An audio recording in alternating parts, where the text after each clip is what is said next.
Morning, guys, from Proverbs 29, reading from verse 19 to 27. Verse 19, a slave will not be instructed by words alone, for though he understands, there will be no response. And we know that feeling of being heard, being understood, but no response. And by implication, that the rod is needed for the back of the slave. Because by nature there's no action, no response, no responsibility, no hard-working attitude that comes from the slave. We're talking about the foolish slave. Verse 20, do you see a man who is hasty in his words? There's more hope for a fool than him. Many proverbs of this, of holding the tongue, be careful what you say. Words have power, words have destruction, and especially in our emotions. If we're angry, we say things we shouldn't say. So let's not be hasty with our words. There's more hope than a fool. Another Proverbs 10 verse 19 says, when words are many, transgressions is not lacking. Because in anger, when the words come, there's sin. We often sin in anger. But it says, but whoever restrains his lips is prudent. That's Proverbs 10:19. Back to 29 verse 21. He who pampers a slave from childhood will in the end find him to be a son.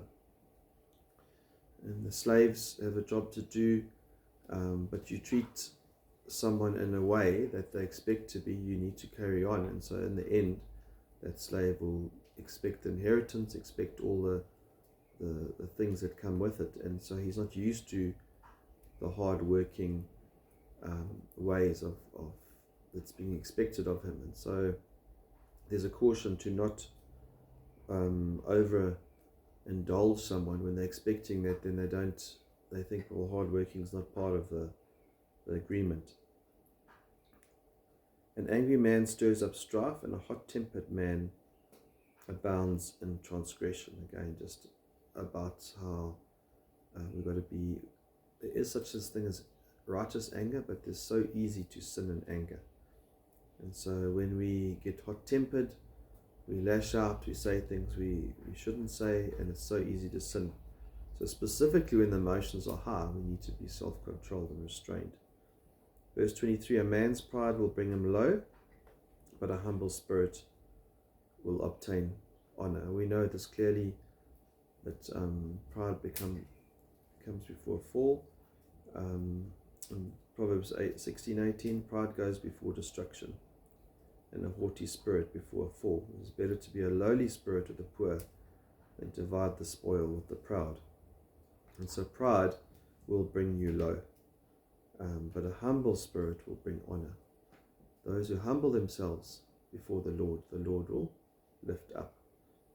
Verse 24, he who is partner with a thief hates his own life. He hears the oath but tells nothing.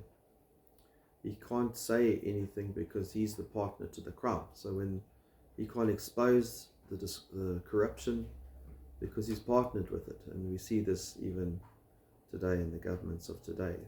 Those that are surrounding themselves be partners of that crime, even if they didn't commit it.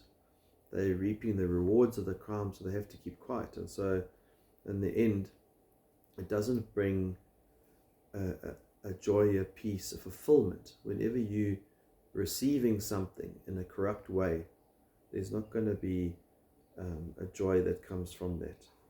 You end up, as it says, hating your own life. We may think initially, if we do this, that, we add a bribe here, we partake in this sin here, that it's going to help us, but it never brings fulfillment. We end up hating our own life.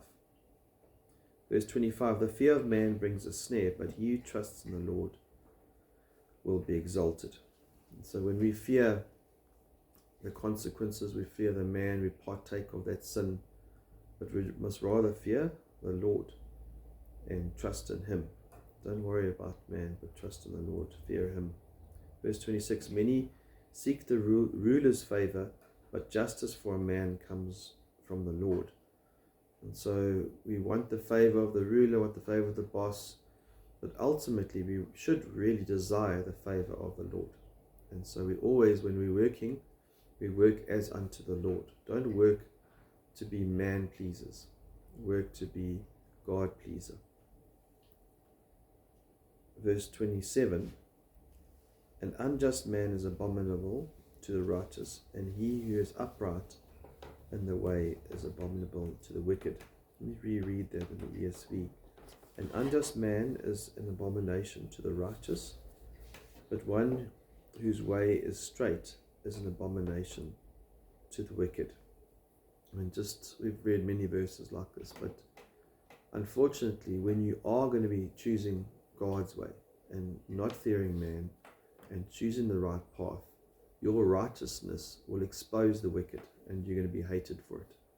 And see, don't be surprised when your righteous ways are hated by those wicked people, because you just, by being in the light, you expose that darkness.